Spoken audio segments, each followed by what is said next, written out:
అధ్యక్ష పీఠం దశాబ్ద కాలం.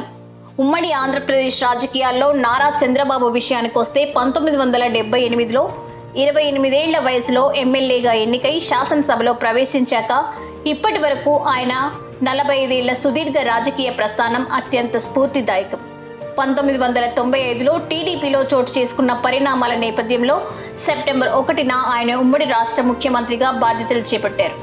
ఉమ్మడి ఆంధ్రప్రదేశ్కు 2 దఫాలు, నవ్యాంధ్రకు ఒకసారి ముఖ్యమంత్రిగా పనిచేసిన ఆయన 4వసారి ఆంధ్రప్రదేశ్ సీఎంగా బాధ్యతలు స్వీకరించారు.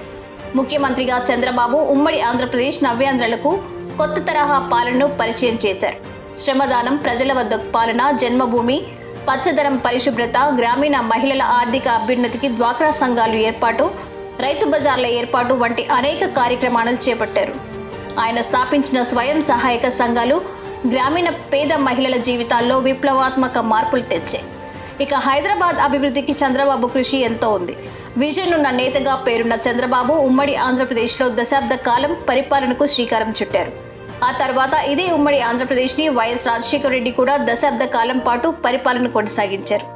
ఇక తెలంగాణను దశాబ్ద కాలం పాటు పరిపాలించిన కేసీఆర్ మళ్లీ గెలిచి హ్యాట్రిక్ కొట్టాలనుకున్నారు. కానీ కేసీఆర్ ఆశలపై ప్రజలు నీళ్లు చల్లారు. దీంతో ప్రత్యేక తెలంగాణ రాష్ట్రం వచ్చిన తర్వాత బీఆర్ఎస్ తొలిసారిగా ఓటమి పాలైంది. 2014-18 అసెంబ్లీ ఎన్నికల్లో భారీ మెజారిటీతో కేసీఆర్ గెలిచారు. కాగా బీఆర్ఎస్ పార్టీ ప్రస్తుత ఎన్నికల్లో తన ఓటమిని తానే కొని తెచ్చుకుంది. కర్ణుడి చావుకు 1,00,000 కారణాలు అన్న తరహాలో బీఆర్ఎస్ ఓటమికి కూడా అనేక కారణాలున్నాయి. ముఖ్యంగా పార్టీ పేరు మార్పు బీఆర్ఎస్ ఓటమికి కారణమని విశ్లేషిస్తున్నారు. ఎన్నికలకు ఏడాది కూడా సమయం లేని పరిస్థితిలో జాతీయ రాజకీయాలపై పోరాటం చేస్తామంటూ కేసీఆర్ తమ పార్టీ టీఆర్ఎస్ పేరును బీఆర్ఎస్గా మార్చారు. నిజానికి టీఆర్ఎస్ పేరు ఆ పార్టీకి సెంటిమెంట్గా మారిందని చెప్పాలి. తెలంగాణ కోసం కొట్లాడి పోరాటం చేసి సాధించామని చెప్పుకునే కేసీఆర్ తన పార్టీ పేరులో తెలంగాణ తీసేయడం పెద్ద మైనస్ అని అందరూ చర్చించుకుంటున్నారు. ఇక ఇప్పుడు తెలంగాణలో కాంగ్రెస్ పార్టీ గెలిచి సీఎం పీఠాన్ని రేవంత్ రెడ్డి అధిష్ఠించారు. ఎన్నికల్లో ఇచ్చిన హామీలను ఒక్కోటి నెరవేర్చుకుంటూ రేవంత్ రెడ్డి అభివృద్ధి దిశగా ముందుకు సాగుతున్నారు. అధికార పగ్గాలు చేపట్టిన దగ్గర నుంచి పాలనలో తన మార్క్ చూపిస్తూ ప్రజా పాలన ద్వారా ప్రజల దగ్గరికే ప్రభుత్వాన్ని రేవంత్ రెడ్డి తీసుకెళ్తున్నారు.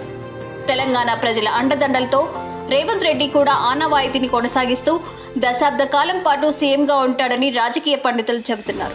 ఇప్పుడు తెలంగాణలో ప్రజలు టీడీపీ వైపు ఉన్నారు. పార్టీలో నాయకులు లేరు. బీఆర్ఎస్ పార్టీలో నాయకులు ఉన్నారు, ప్రజలు లేరు.